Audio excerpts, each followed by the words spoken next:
오늘은 내가 정답, 내가 하나님 그 두 번째 시간으로 하나님의 말씀을 나누도록 하겠습니다.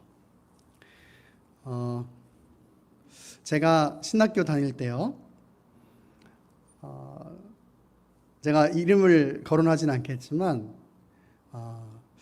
동방의 대단한 청교도 신학자라고 불리는 어떤 목사님이 계신데 그 목사님께서 이런 말씀을 하셨어요. 정말 대학자라고 이렇게 칭찬받는, 추앙받는 그런 목사님이신데, 그분이 무슨 말씀을 하셨냐면 나는 바보라서 공부한다 라고 말씀하셨어요. 저는 그 말씀을 듣고 정말 충격을 받았습니다. 저는 그분의 설교를 들을 때마다 생각했던 것이 무엇이었냐면, 정말 박학다식이라는 말이 모자랄 정도다라는 생각을 항상 했었거든요. 말씀을 풀어가시는 논리나 해석, 또 배경 지식이나 어떤 다양한 분야에 대한 어떤 연구, 그런 그 여러 가지 그 부분들을 보면서 내가 저렇게 설교할 수 있을까? 그렇게 생각하고 참 닮고 싶다. 그런 생각을 참 많이 했던 그런 목사님이거든요. 그런데 그분이 뭐라고 얘기하냐면 나는 바보라서 공부한다 라는 말씀을 하시는 거예요. 그래서 그 말을 듣고 그런 겸손함이 그런 훌륭함을 만드는구나. 저렇게 똑똑하신 분이, 저렇게 아는 게 많으신 분이 나는 바보라서 공부한다라고 말씀하고 있고 지금도 그렇게 생각하고 공부하신다고 하니까 참 그런 겸손함이 진짜 그런 훌륭함을 만드는구나, 그런 생각을 하고 또 되게 충격도 많이 받은 적이 있어요. 그래서 나도 정말 그렇게 겸손한, 또 그렇게 열심히 하는 그런 목회자가 돼야 되겠구나라는 생각을 했던 적이 있는데, 제가 이렇게 이 이야기로 설교를 시작하는 이유가 있어요. 그렇게 제가 그런 이야기를 들은 지가 벌써 10년, 15년이 훨씬 더 넘은 세월이 이제 흘렀잖아요. 그동안 이제 우리나라의 그런 상황과 이런 환경들도 많이 이제 변화가 일어났는데, 그런 가운데 지금의 시대를 보면서 제가 요즘에 그런 생각을 해보는 거예요. 과연 나는 바보라서 공부한다 라고 말하는, 그렇게 생각하는 그런 겸손을 가지면서 살아가는 사람이 있을까? 를 한번 생각해 봤어요. 제가 여기서 말하는 것은 단순히 학습에 관한 이야기를 하고 있는 것은 아닙니다, 여러분. 제가 여기서 말하고 있는 것은 뭐냐면 삶에 관한 이야기를 말하고 싶은 거예요. 여러분, 지금의 시대를 살아가는 사람들의 삶의 모습을 보면 어떤 마음을 갖게 되냐면, 다들 삶의 전문가로서 삶을 살고 있다는 생각을 지울 수가 없어요. 그런 거 있잖아요.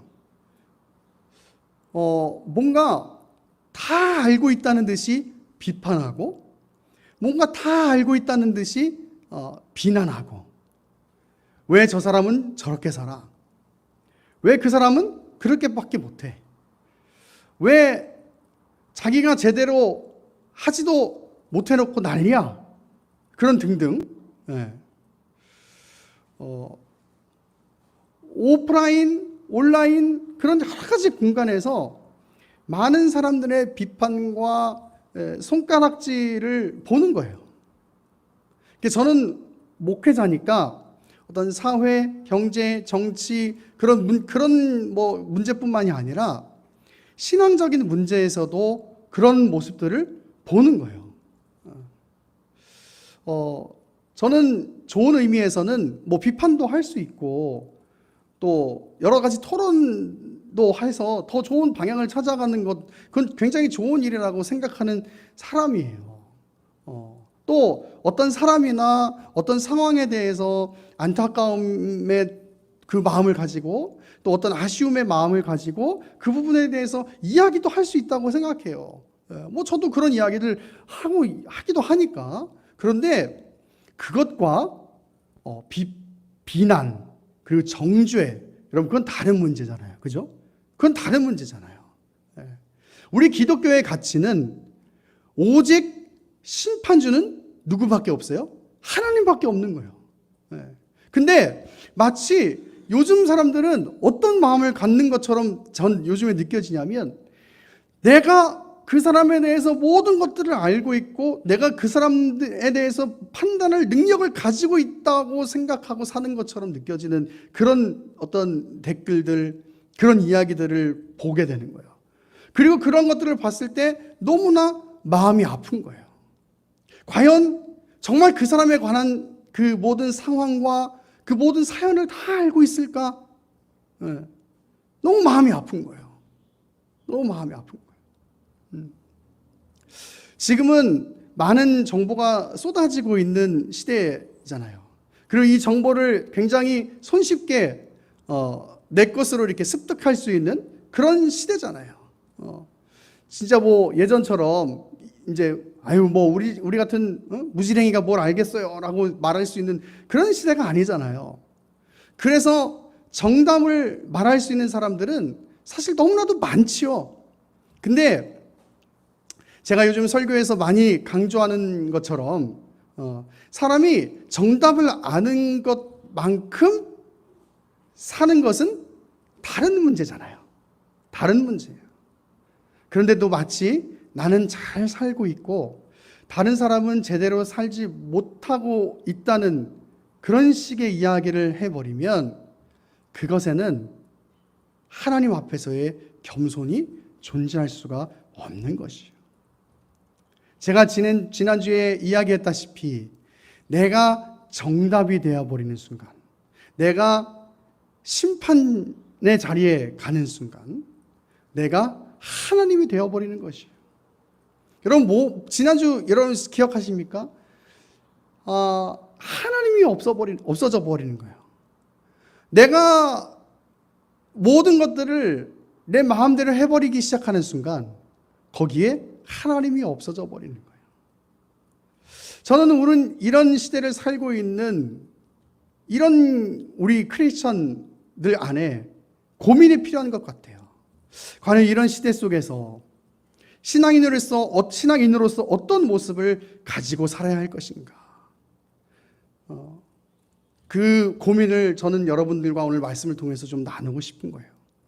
여러분 오늘 본문을 보면 미련한 사람이 어떤 사람인가를 잘 알 수 있는데, 먼저 미련한 사람은 명철을 기뻐하지 않는다라고 합니다. 여러분 여기 명철이라고 하는 단어는 히브리어로 테브나라고 하는 단어라고 해요.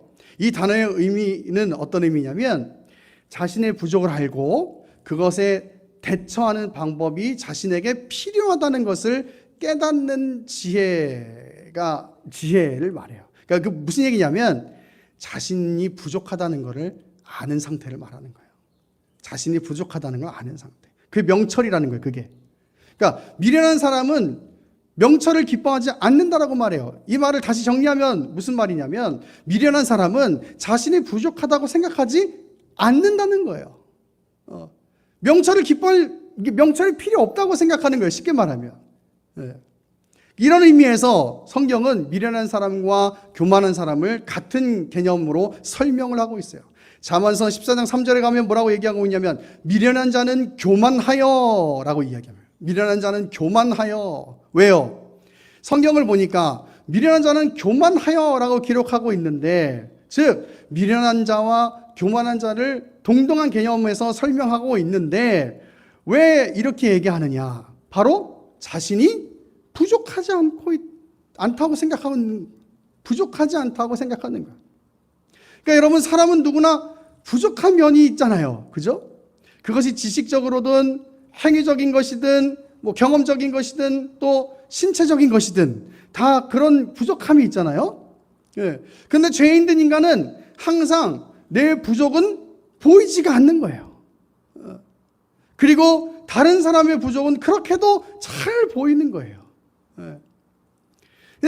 근데 그래도 겸손한 사람은 하나님 앞에서 변화된 사람은 조금씩 이렇게 성화가 되고 그리스도의 인격을 닮아가서 이 나의 부족을 볼 줄 알아요. 그런데 그 교만한 사람, 미련한 사람은 그렇지가 않아요. 그렇지가 않고 내가 부족하지 않다고 생각해. 난 충분하다고 생각해. 그래서 명철을 기뻐하지 않는다라고 얘기하는 거예요. 여러분이 마태복음 7장에 보면 우리 너무나 유명한 말씀이 있잖아요. 마태복음 7장 3절에 뭐라고 얘기해요? 어찌하여 형제의 눈 속에 있는 티는 보고 내 눈 속에 있는 들보는 깨닫지 못하느냐. 인간은 본성이 악해서 내가 하는 것은 늘 선하고 괜찮다고 생각해요. 내가 실수하는 것은 늘 이유가 있어서 그렇다고 생각해요. 하지만 다른 사람이 하는 것은 늘 악한 동기가 있을 수 있더라고 의심하고, 또 다른 사람이 실수하는 것은 나에게 있어서 이해 불가해요. 어떻게 그럴 수가 있어? 그래서 사실 여러분, 나 자신이나 다른 사람이나 똑같은 거예요. 내가 실수할 수 있으면 그 사람도 실수할 수 있는 거거든요. 근데 나는 실수할 수 있지만 다른 사람은 이해 불가해요. 그게 여러분 인간이에요. 왜? 내 안에는 죄성이 있는 거예요. 죄성. 여러분, 그 자체가 얼마나 모순입니까? 얼마나 큰 모순이에요. 여러분, 이게 인간이 가지는 죄성이에요. 여러분, 희한한 사실은 인간이 타락한 이후에 자신에게 늘 죄가 없다고 생각하게 됐어요. 희한해요. 여러분, 우리가 잘 아는 아담과 하와의 이야기, 그 타락의 과정으로 가보면 여러분 이 사실을 정확하게 알 수가 있어요. 여러분, 창세기 우리 3장으로 한번 가볼까요? 창세기 3장 가보면 아담과 하와의 타락 이야기가 나오잖아요. 근데 아담과 하와가 이제 사탄의 유혹에 빠져서 하나님께서 절대로 먹지 말라고 하신 이 선악과를 먹게 되잖아요. 그리고 나서 이제 하나님이 너네 왜 그렇게 먹었냐? 그러니까 창세기 3장 12절부터 무슨 얘기가 나와요? 아담이 이르되 하나님이 주셔서 나와 함께 있게 하신 여자, 그가 이 나무 열매를 내게 주므로 내가 먹었나이다. 여호와 하나님이 여자에게 이르시되 내가 어찌하여 이렇게 하였느냐? 여자가 이르되 뱀이 나를 꿰므로 내가 먹었나이다. 자기한테는 절대로 죄가 없다. 자기는 하지 않으려고 했는데 이 외부적인 어떤 요인에 의해서 그렇게 됐다. 이렇게 얘기하는 거예요. 어떤 자기의 의로움, 자기의 옳음, 그것을 포기하지 않으려고 하는 마음, 그것이 생겨버리고 만 거예요. 죄가 들어온 후에 인간에게는 이런 마음이 생겨버린 거예요. 여러분, 그래서 자신의 부끄러움을 가리려고 하는 마음, 그것이 바로 사실 죄가 들어온 이후에 상대적으로 인간에게 생겨버린 그 마음인 거거든요. 부끄러움을 알게 된 거예요. 부끄러움을 알게 된 거. 여러분, 그래서 그게 뭐예요? 무화과나무 잎으로 자신의 몸을 가리는 거예요. 가리는 거예요. 여러분, 우리도 그런 일들을 보잖아요. 오히려 내가 부끄럽다고 생각될 때 어떻게 보면은 거짓으로 나를 포장하기도 하잖아요. 결국 내 옳음과 내 의로움, 내 거룩함과 내 성결함을 포기하고 싶지 않다는 것을 반증하는 것이거든요. 여러분, 그게 인간의 본성이라는 사실을 여러분 아셔야 돼요. 중요한 사실은 인간에게는 죄가 있는 거예요. 결국은 부족이 있는 거예요. 여러분, 그 사실은 누구도 부인할 수 없는 거예요.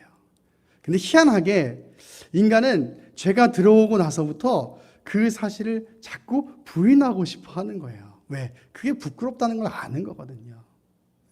그 부끄럽다는 걸 아는 거예요. 그리고 나는 거룩하다는 것을 사람들에게 증명하고 싶어 하는 거예요. 나는 옳다는 것을 증명하고 싶어 하는 거예요. 그리고 그렇게 이제 생각하도록 하는 거죠. 다른 사람의 눈 속에 있는 티는 참 잘 보면서 내 눈 속에 있는 들보는 보지 못하는 거예요. 제가 점점 그 고착화되고 그 생각이 고착화되면서 점점 이제 어떻게 된 거냐면 나는 다른 사람과 같지 않아. 이렇게 되는 거예요. 나는 다른 사람과 같지 않아. 그래서 이 본문 후반부에 결국 나오는 얘기가 뭐냐? 미련한 사람은 자기의 의사를 드러내기를 기뻐한다 라는 내용이 나오는 거예요. 왜 미련한 사람은 자기의 의사를 드러내기만 기뻐하는가? 이유는 자기가 옳다고 생각하기 때문이에요. 자기가 옳다고 생각하기 때문에. 내가 옳기 때문에 내 얘기만 하기가 바쁜 거예요. 다른 사람의 얘기는 들으려고 하지 않는 거예요. 그저 자기만 옳다고 주장하는 거예요. 그냥 자기만 옳은 거예요. 자기만. 여러분, 저도 예전에 그런 사람을 만난 적이 있었어요. 어떻게 해서든지 자기의 의견만 관철해내려고 하는 그런 사람이 있더라고요. 남의 얘기는 절대로 들으려고 하지 않더라고요. 다른 사람을 향해서는 참 많은 어떤 비판을 쏟아내요. 근데 다른 사람이 자신을 향해서 어떤 충고를 할 때는 항상 이런저런 이유가 있어요. 이래서 나는 그렇고 이래서 뭐 저렇다. 항상 이유가 있어요. 그리고 항상 그 사람은 무조건 자기의 말이 옳아요. 늘 옳아요. 그래서 참 같이 이야기가 힘들고 참 같이 지내기가 힘들다라는 그런 생각을 했던 적이 있어요. 그런데 여러분, 중요한 건 뭐냐면 그렇게 지내면서 세월이 흘러서 제가 성경을 통해서 이렇게 연구를 하면서 보니까 그것이 결국 성경이 이야기하는 미련함이고 성경이 이야기하는 교만이구나라는 것을 깨닫게 되더라고요.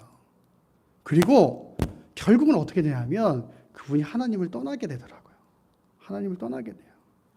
얼마나 안타까운지, 마음이 얼마나 안타까운지. 여러분, 그렇잖아요. 우리가 겸손하지 못하면 하나님 말씀 앞에 설 수가 없잖아요. 결국 하나님 앞에서 멀어지더라고요. 그러면서 제가 성경을 보면서 교만함에 대해서 생각한 두 가지가 있어요. 두 가지. 첫째는 뭐냐면 사람이 교만하면 하나님을 떠나게 된다는 거예요. 하나님을 떠나게 된다. 잠언서 16장 18절 보면 그런 말씀이 있어요. 교만은 패망의 선봉이요 거만한 마음은 넘어짐의 앞잡이니라. 여러분, 여기 패망은 궁극적으로 뭘 얘기하냐면 영원한 죽음을 의미해요. 영원한 죽음. 즉 교만하면 하나님의 말씀을 받아들일 수가 없잖아요.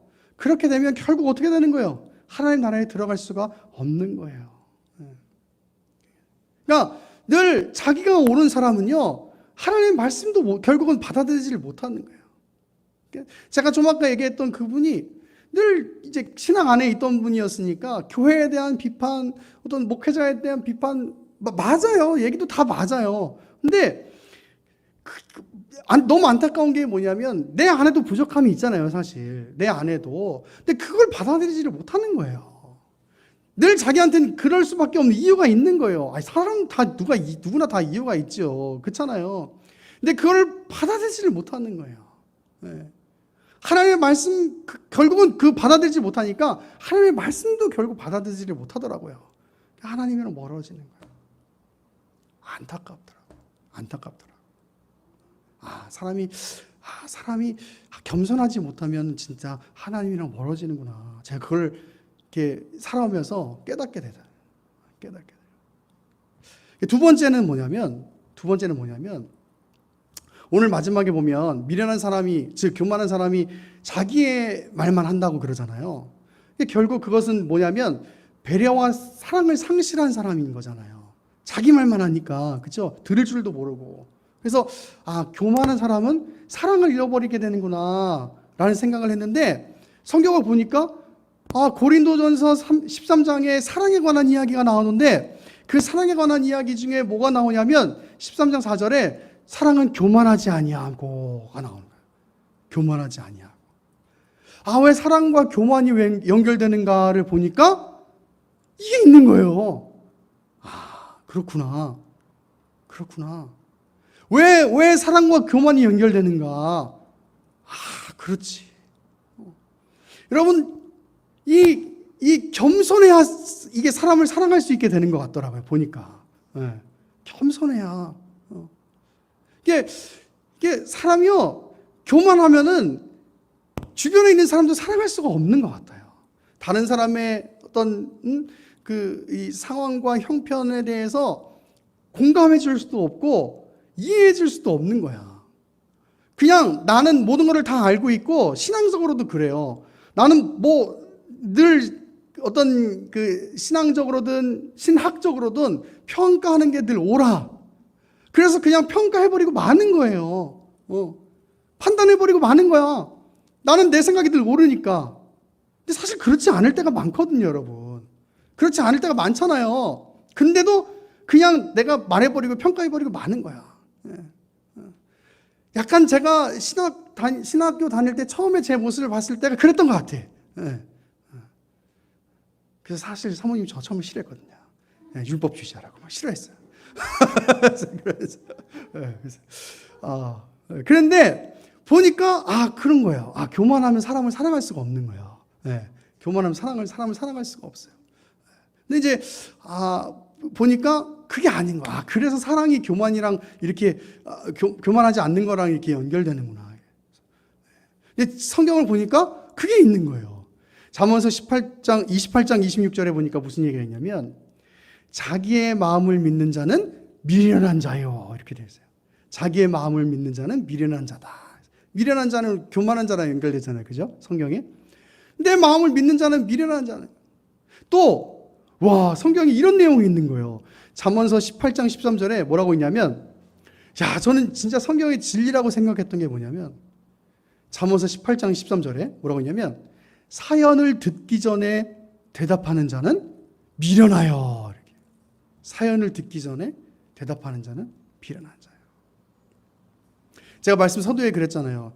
자기가 제대로 살아놓지 않고 왜 자기가 힘들다고 난리야? 이렇게 얘기하는 사람도 있잖아요. 근데 사실 어떻게 보면 그 사람에 대해서 아무것도 모르면서 그렇게 함부로 얘기해버리면, 여러분, 그거 어떻게 보면 그건 교만한 거예요. 교만한 거예요. 교만한 거예요. 우리가 요즘에 저랑 우리 사모님이 하는 얘기가 있어요. 그게 뭐냐면, 사람이 그 상황 되지 않았을 때 함부로 얘기하면 안 된다라는 얘기를 자주 하는데, 그 왜 그러냐면, 이제 아이를 낳기 전에는 뭐 총각 때 아가씨 때 정말 육아가 얼마나 힘든지 모르잖아요. 근데 그래서 뭐 사실 뭐 힘들다라고 얘기하면, 육아하시는 분들이 힘들다라고 얘기하면 그냥 뭐랄까, 이제 이성적으로는 그냥 공감 정도 해줄 수 있지만 실제적으로 공감하는 것은 사실 쉽지가 않은 일이잖아요. 근데 우리가 그 일을 해보니까 이건 진짜 엄청 힘든 일이잖아요. 그잖아요. 그래서 진짜 그 상황이 돼보지 않으면 그게 함부로 얘기하면 안 되는 거야. 이렇게 막 이런 얘기 진짜 자주 하거든요. 그래서 그래. 여러분, 진짜 그런 거예요. 우리가 어떤 사람에 대해서 그 사람의 인생이 되어보지 않으면 함부로 얘기하면 안 되는 거예요. 진짜. 여러분, 그 사람의 인생이 되어보지 않으면 그 사람에 대해서 함부로 얘기하면 안 되는 거예요. 그럼 그 사람의 사연이 어떤지 어떻게 알아요? 근데 제가 항상 신앙적인 얘기할 때 하나님의 뜻이 어떻다 저떻다 함부로 얘기하지 말라 그랬잖아요. 그런 얘기 하려면 여러분 함부로 얘기하면 안 돼. 진짜. 꼭 어떤 어려운 일을 당한 사람들한테 가가지고 그런 거 있잖아요. 예를 들면 무슨 교통사고 나가지고 무슨 입원을 하신 분이 있어. 신방 가가지고 위로를 드려야 되는데 신방 가가지고, 집사님, 하나님이 치셨어. 이런 얘기하는 분 있잖아요. 여러분, 그러면 안 돼요, 여러분. 그러면 안 돼요.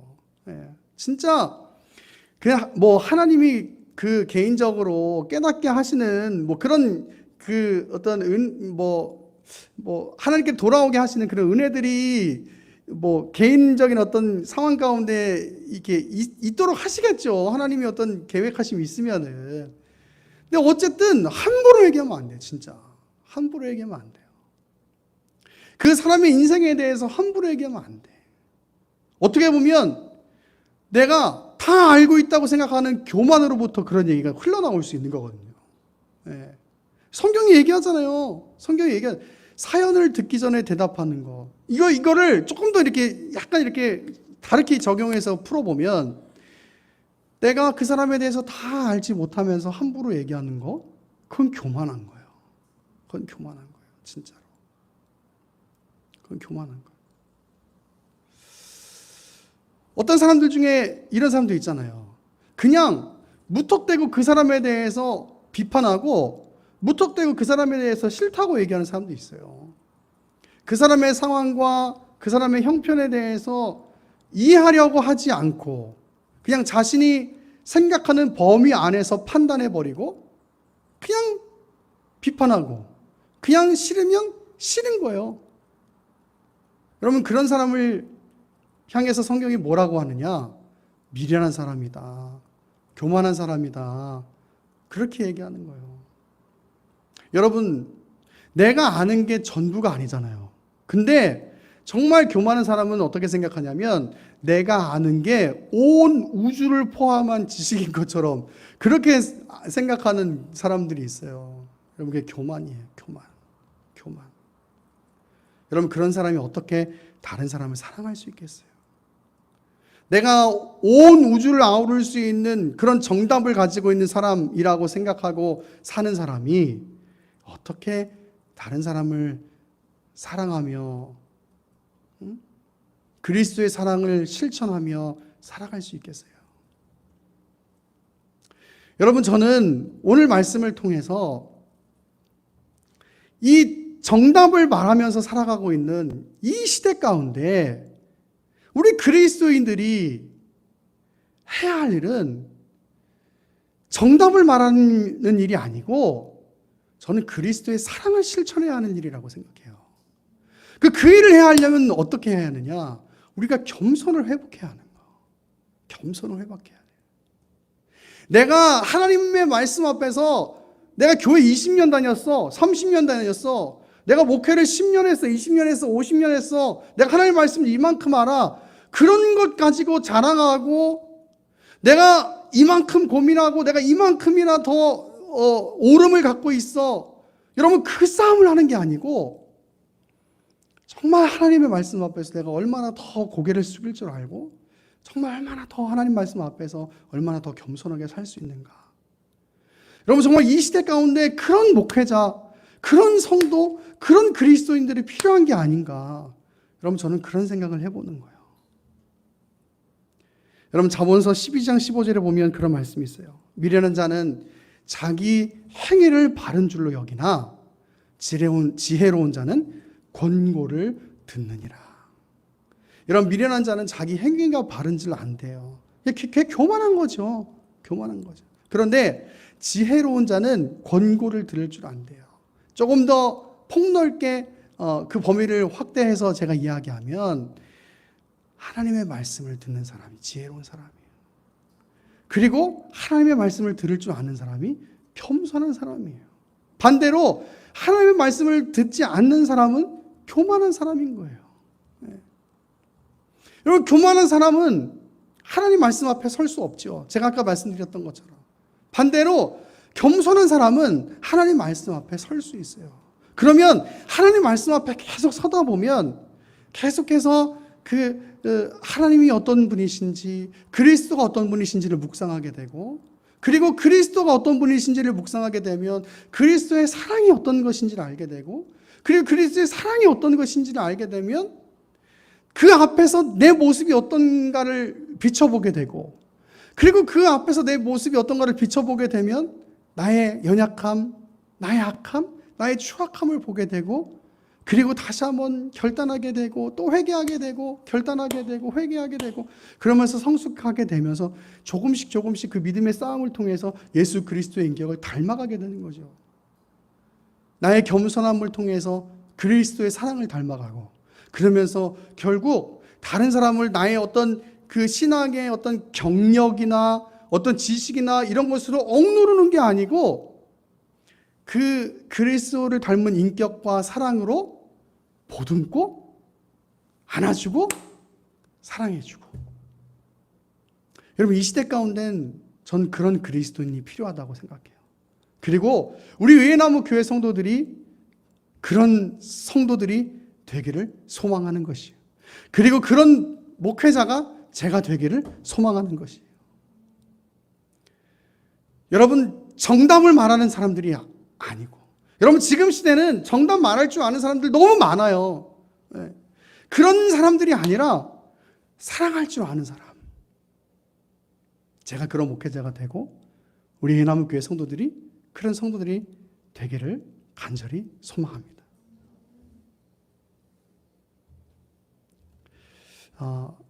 말씀을 정리하겠습니다. 우리는 표현에 익숙한 시대, 비판에 익숙한 시대를 살아가고 있습니다. 그런 가운데 안타까운 것은 그런 방식들이 나 자신의 의로움을 만드는 공식으로 고착화되어 가고 있다는 점들이에요. 정말 희한한 일들은 사람들이 다수가 나를 향해서 잘못되었다라고 이야기하면 내가 잘못되었구나라고 생각해야 하는 것이 당연해야 되는데, 지금의 시대는 나를 잘못되었다라고 이야기하면 다수가 잘못되었다고 말하는 시대가 되어가고 있다는 것이에요. 많은 사람들이 이해하고 있는 부분에 대해서 내가 이해하지 못하고 있으면 내가 부족하다고 생각을 해야 되는데, 다른 많은 사람들이 정상적이지 못하다고 말하는 시대가 되어가고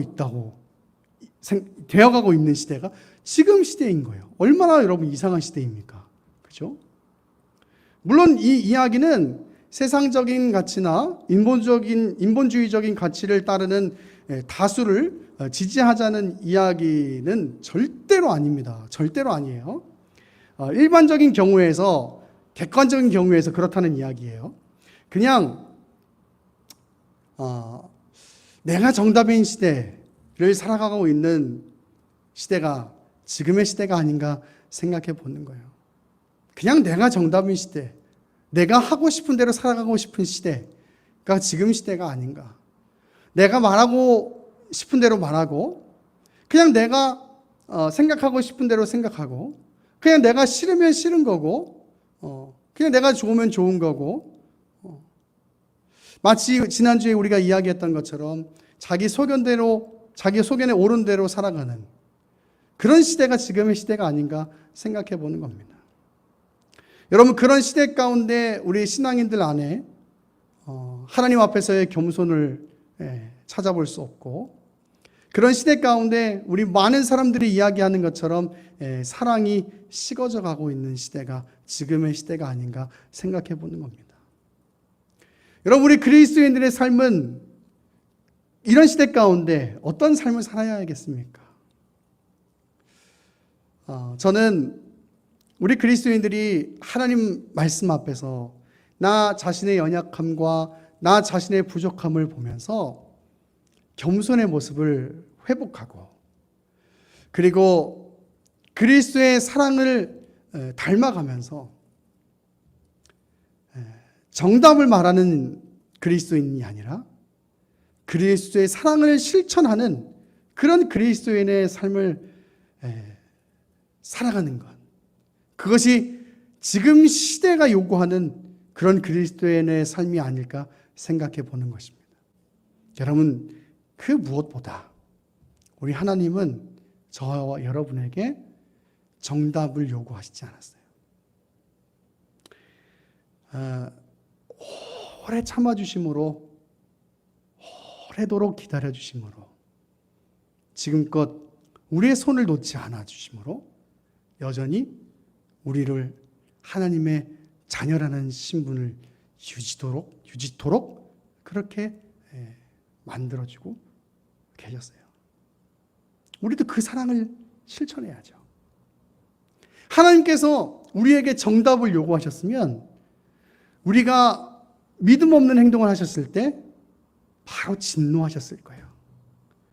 하나님께서 우리에게 정답을 요구하셨으면 우리가 하나님 말씀에 합당하지 못하게 살았을 때 어쩌면 바로 징계하셨을 거예요. 하나님 그렇게 하지 않으셨어요. 근데 우리 지금 시대는 신앙인들 안에서도 너무 정답을 이야기하기가 바쁜 거예요. 사랑이 실종되어져 가고 있어요. 저는 우리 의회나무 교회 안에서 당연히 제가 하나님의 말씀을 바로 가르쳐야죠. 이건 너무나 중요한 일이니까. 진리를 바로 가르치는 일은 너무나 중요한 일이잖아요. 근데 그 진리를 바로 가르치는 일은, 여러분, 진리를 바로 가르치는 일은 결국 그것이 삭막해지는 것이 아니라 진리를 바로 가르치면 가르칠수록 그것이 사랑으로 풍성해지도록 되어져 있어요. 제가 보니까 그래요. 처음에 진리를 깨달으면 그게 진리를 안다는 것으로 교만해질 수 있는데, 진리를 알게 되면 될수록 그게 어디로 가냐면 그리스도의 사랑으로 가더라고요. 그리스도의 사랑으로. 왜? 나를 어떻게 사랑하셨는지를 알게 되니까. 그래서 제가 무슨 다른 교회 얘기할 거 없고, 무슨 한국, 세계 이런 얘기할 거 없고, 적어도 우리 의회나무 교회는 진리를 바로 알므로 그것으로부터 비롯되는 그리스도의 사랑으로 풍성한 교회, 정답을 말함으로 삭막한 교회가 아니라 정말 그리스도의 사랑으로 하나 되는 교회, 그런 교회가 우리 의회나무 교회가 되었으면 좋겠고, 그렇게 그리스도의 사랑으로 충만해서 여러분들이 가는 곳곳마다, 여러분의 만나는 사람들마다 그리스도의 향기가, 그리스도의 사랑의 향기가 풍성하게 피어나는 그런 복된 삶이 다 되시기를 간절히 소망합니다. 기도합니다. 고마우신 아버지 하나님, 표현에 자유롭고 비판이 자유로운 그런 시대 속에서 어쩌면 우리 신앙인들 안에서도 사랑을 잃어버린 것은 아닌지, 그리스도의 마음을 잃어버린 건 아닌지 한번 돌아보게 됩니다. 하나님, 다시 한번 우리의 마음을 새롭게 합니다. 하나님께서 나를 어떻게 사랑하셨는지, 하나님께서 나를 어떻게 오래 참아주셨는지를 다시 한번 기억해 봅니다. 하나님, 내가 하나님의 자리에 있지 않도록, 내가 심판자의 자리에 있지 않도록 내가 더 겸손케 하시고, 진리를 깨달으면 깨달을수록 내가 더 사랑할 수 있도록 하나님 나에게 겸손의 마음 허락하시고, 내가 하나님을 더욱더 사랑할 수 있도록 은혜 허락하여 주옵소서. 그래서 우리 의회나무 교회가 더욱더 사랑으로 풍성한 교회 되게 하시고, 우리 의회나무 교회 성도들이 가는 곳곳마다 정말 삭막함이 피어나는 것이 아니라 사랑의 꽃이 피어나는 그런 삶이 될 수 있도록 하나님 복의 복을 더하여 주옵소서. 귀한 말씀 주심에 감사드리고 살아계신 예수 그리스도 이름으로 기도합니다. 아멘.